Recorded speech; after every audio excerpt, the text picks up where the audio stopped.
Hey Teddy, can you stop covering your poop, please? You're ruining the video. Oh, my sweet baby Harvest.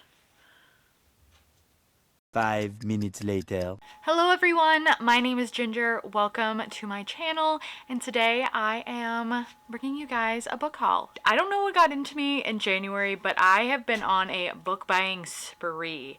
I have so many books to go over, mostly physical, but there are a couple Kindle ebooks that I'm gonna go over too. And you know what? I'm not that upset because I'm excited to be reading and collecting books, but I did literally just fill 2 totes with books to put under my bed because I was overwhelmed by this.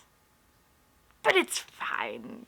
We can always squeeze in more books. I am going to go over the couple Kindle ebooks quickly first because we all know we want to see the pretty covers of my physical books. But I did end up purchasing 3 Kindle ebooks because they were, of course, Kindle deals for the month. I am a sucker for deals. If it is $3 or less for a relatively new book, count me in. The first book that I purchased on Kindle was You Weren't Meant to Be Human by Andrew Joseph White, and this book is said to be a mix between Alien and Midsummer. I have not watched Midsummer or Alien, but I kind of know the premise of both, and this just seems like an interesting type of book. I'm not sure how I'm going to feel about it. It says that it talks about identity, survival, and transformation amidst an alien invasion in rural West Virginia. Sounds kind of crazy. Next book that I purchased was The Lamb by Lucy Rose. I have already read this book and gave it a 5 stars. I do plan on making a video talking about it because of other feelings that I had with it, but this is about a mother-daughter duo that they enjoy eating people, and that's the premise I'm going to give you. That's it, I think. If that sounds like something you can handle, I suggest it. If not, okay. But again, I'll talk more about it in a review, but it is a book that that I purchased and read this month. And then the last book that I purchased was Little Heaven by Nick Cutter. It was also on sale. This one I think is also kind of about a cult, which You Weren't Meant to Be Human, also culty vibes, and that is, again, pretty much the essence I know about that. I have read one Nick Cutter in the past, and that is The Troop, and I enjoyed it, and I am looking for more horror to read, so I picked this one up and I'm excited to read it. Now that the ebooks are covered, we'll get into my giant stack. I don't even know if I can pick this thing up. Oh my god. I did leave out 2 books because I was not going to be able to pick them up, but here is a glance at the stack. I think I'm going to just take them off of the stack, talk about them, then put them behind me.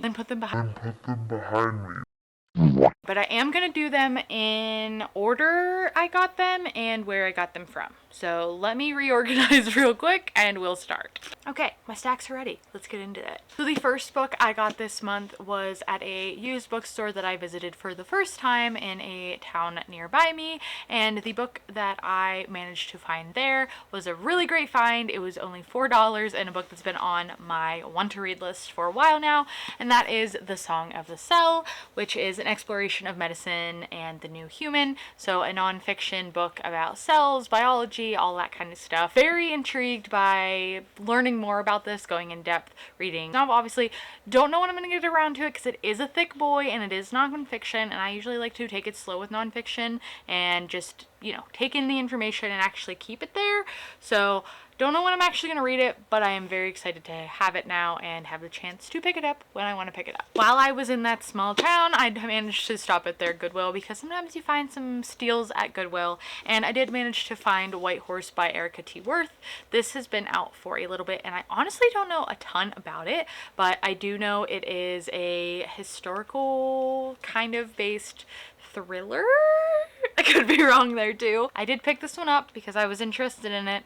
Don't know when I'm gonna get around to it. Don't have like actually, I do have a vlog plan for this. So this might be coming up in the next year, guys. We are suddenly getting chaotic. We started this video off strong, and now I can just feel everything unraveling. But that's okay. that is perfectly fine. The next stack of books I have are from our local used bookstore. So downtown, on one of my lunch breaks, I just decided I was going to go down there and look for books because I like books, and I found 3 that I had to have. The first one is, again, kind of for a video idea that I'm not going to go into super in depth, but that is Never Knowing by Chevy Stevens. I have a couple other Chevy Stevens books on my shelf. Wink. And this one caught my eye. It is about a girl who is put up for adoption by her mother and wants to know why, and the reasonings that she ends up finding are kind of freaky and scary, and she decides to go down that rabbit hole anyway. That's what I got from the synopsis. So I picked it up, and I'm excited to hopefully get to this one this year. I've only read one Chevy Stevens book, which I will talk about again eventually, but I loved it a lot, so I have high hopes, but I feel like I am hyping too much. Now I'm slightly starting to worry that I might not love all of the rest of them as much as I like that one. Who knows? The next book I found was The Hacienda by Isabel Cañas, and this one is a Mexican historical fiction thriller horror. It is about this woman who is married off to a Mexican government person, pretty much for her safety, and she is whisked away to this hacienda, and things are not as they seem. And that's all I got. The main gist I got from this synopsis. I've heard about this. I've seen it going around. It wasn't originally on my radar, but then when I saw it in the used bookstore, I felt like I had to have it. So now I do have it. I'm sure they aren't similar vibes, but this just makes me think of Mexican Gothic for some reason, probably because that was one of like the original books in the like genre of like a Gothic type of horror that's like slow burn, and I feel like this is what this is supposed to be, but I could be totally wrong. Don't know when I'm going to get around to that one, but again, I was intrigued and I wanted to have it. Then I also got Sea of Tranquility by Emily St. John Mandel, and this is the author of Station 11 and The Glass Hotel. Station 11 also on my TBR, and the Sea of Tranquility is kind of a story spanning across thousands of years, I believe. It's like starts in like the 1910s or a little earlier and spans to like 500 years in the future. So I meant hundreds of years, not thousands of years. And I'm intrigued. It's also a short little thing, and I don't know if I would have picked it up without, one, seeing how cute and little it is, and two, not having like, I've heard good things about it. So it's not, and I bought it. I feel like that's the gist with most books, right? You see it, you either heard good things or you like what you see, and that's why you buy the book. And so that's the gist of why I bought these books. I am struggling at this point in the video, but it's okay. The next little stack of books I have were given to me by a friend because I had seen a couple of ebook deals and I was on the fence on if I wanted to get them or not. And so my friend reached out and was like, hey, I actually have that book physically if you want to borrow it. And I was like, yes, I do. She also threw in another book that I'm excited about. The one in question is Survivor Song by Paul Tremblay. This one is about a rabies-like virus that sweeps across the nation and is quite lethal, and I believe it is following a pregnant main character who is racing to get to the hospital to have her baby. Seems exciting, seems thrilling. Heard mixed things about it. My friend really liked it, but I know that some Paul Tremblay fans thought this was one of his weaker ones, so we'll see where I fall. I've only read one other Paul Tremblay, and that was The Cabin at the End of the World, and I did enjoy it, so I'm hopeful that I enjoyed this one as well. The other book she let me have was another Nick Cutter book, The Deep. I don't actually, like, I want to say this is about water, but I don't actually think it is, so I mean, I could just read the back. Oh yeah, that's right, this one's about a plague too. So I was like, that's weird that both of the ones that she gave me are kind of like plaguey, virusy type of books that, you know, are unraveling. I don't really want to know a ton going into this because I think that I might enjoy it a little bit more as a horror book if I just go in without knowing a ton. So that's what I'm going to do, but I am very excited for another Nick Cutter. I'll have to get around to those at some point because I am just right now in the mood for things that are keeping me on the edge of my seat, making me go, what the heck, and are weird. And so I feel like Nick Cutter falls in that category. And then the last stack of books on my list, they are from 3 different places, but they all are from today because I decided to treat my shelves. I had a doctor's appointment. I was in another neighboring town that I haven't been to in a minute, and they had a couple of different places for me to shop around, and I was successful in all places. One of these books I feel like I got just because I didn't want to put $1 to $2 on my card, but it's fine. I will find a place for it if I don't end up liking it. But we will start with that stack because it was the first place I went to. That was another Goodwill. That's like the only type of thrift store that we have around me here, but I do tend to look at the shelves, and some different places have better books, and this particular Goodwill I have found has better books usually, and so I did find 2 winners today. The first book that I found was Firefly Lane by Kristen Hanna. This book has come like in and out of me being like, I'm gonna get it, I'm not gonna get it, I'm gonna get it, I'm not gonna get it. I saw it today on the shelves and I decided, heck, I'm just gonna get it. I have read 2 other Kristen Hannas, The Nightingale and The Great Alone, and I enjoyed them both. I think I gave them both like 4 stars. So this one seems to be a little more just like fictional, even though it does take place in the 70s, 80s, and 90s, I think.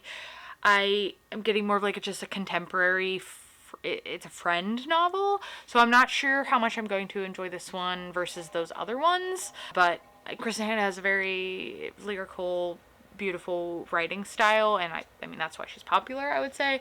So I'm gonna give it a try, and if I don't vibe with it, I know I have other people that will read it. So, and it was only like $2. The other book that I got, again, I don't know that I am exactly excited for it, but while I was trifling through the pages, I came across something exciting, and then I decided I had to have it. So I have Wild Beauty by Anne Marie McLemore, and this one is I think it's more of like a young adult story about a young girl and like family, and I know it'll probably have some like magical realism in it. And originally I was thinking I might give this to my sister, and I still might do that, but again, when I was trifling through it, I happened to find a signed book plate, and I was like, this book is $2 at Goodwill. I'm gonna buy it. Yeah, and it's in like really good condition. It's a beautiful hardcover. I didn't know that the book had like these beveled flowers on it. Yeah. So yeah, I was pretty excited about this find, even though I'm not sure I'm going to like the book or read it. It's a signed book, or it has a signed book plate, so I got it. Worst case scenario, I'll gift it to my sister, and it'll still be a win. The next place I stopped was the library, which has a bookseller where they have used books or books that they no longer run on their shelves that they will put down there and you can donate to the library. So I donated them $10 today and picked out 3 books to take home. 2 of them are part of a series that I am not quite close to getting to yet, but I saw them and wanted to just get them while I found them. They happen to be the next ones in line of ones I need to get. They're actually behind me there, the rest of them. But they are book 5 and book 6 of the Wheel of Time series. I am currently on book 2, but I am a collector, and Zach, my boyfriend, really enjoys this series, so I mean, having it on my shelf is not going to be a loss. And they're in like really good condition hardcover, so I decided I had to have them. They also had book 9, but they were skipping some, and who knows when I'm going to get around to even book 6, so I decided I would hold off and not buy that one. And I only had so much cash, and I already felt like $10 might have been a little slim for what I could have donated, but it's all the cash I had on me. So I will donate again. Don't worry, I'll be going back. Then the other book that I picked up there was Wandering Stars by Tommy Orange. And I've read one other Tommy Orange, which was There. I gave that one a 3.5. It wasn't that I didn't like it per se, but I did not connect with the characters as much as I would have liked. This one is following it seems like a character and then their character's son in the storyline about a Native American who is put through reform camp, essentially being stripped away from their identity, being forced to be a Christian. And this premise seems a little more interesting to me, intriguing, so I decided to pick it up, and I am excited to eventually get around to this one. It took me a couple years to get to There, so hopefully it doesn't take me a couple years to get to this one. And then the last 2 books that I have here were probably my steepest purchases out of all of these, and that is because I visited a new bookstore that opened in this town, and they are obviously a small business, and they are trying to sell brand new books and stay aloft in a small community. So I felt like I could spend a little more money and not feel as guilty. They were also giving back to the people today and donating 10% of their profits to the Minnesota funds for ICE rejections and everything that's going on there.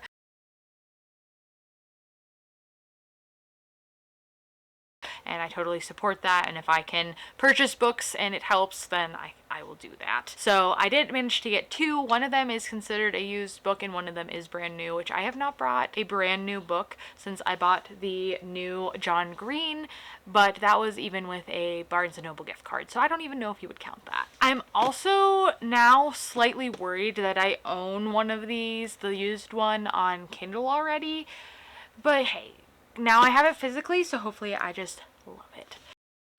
That is The Daughter of Dr. Moreau by Sylvia Moreno Garcia. I have so many of her books on my TBR. I am planning to do a whole vlog this year, hopefully, of just reading her books so I can get through my backlog. But this one I was very intrigued with because I believe Dr. Moreau is kind of like a Dr. Dolittle type character where he can like talk to animals, or there are at least animals in this story, and I am definitely an animal gal, so this one I'm excited about. I did pay $15 for it used, which is, for me, for a used book, kind of steep, but I didn't look at the price. I just decided to buy it. I will have to peel off the library binding because I don't like having that on my books, but it's okay for now. I'm glad that I supported them.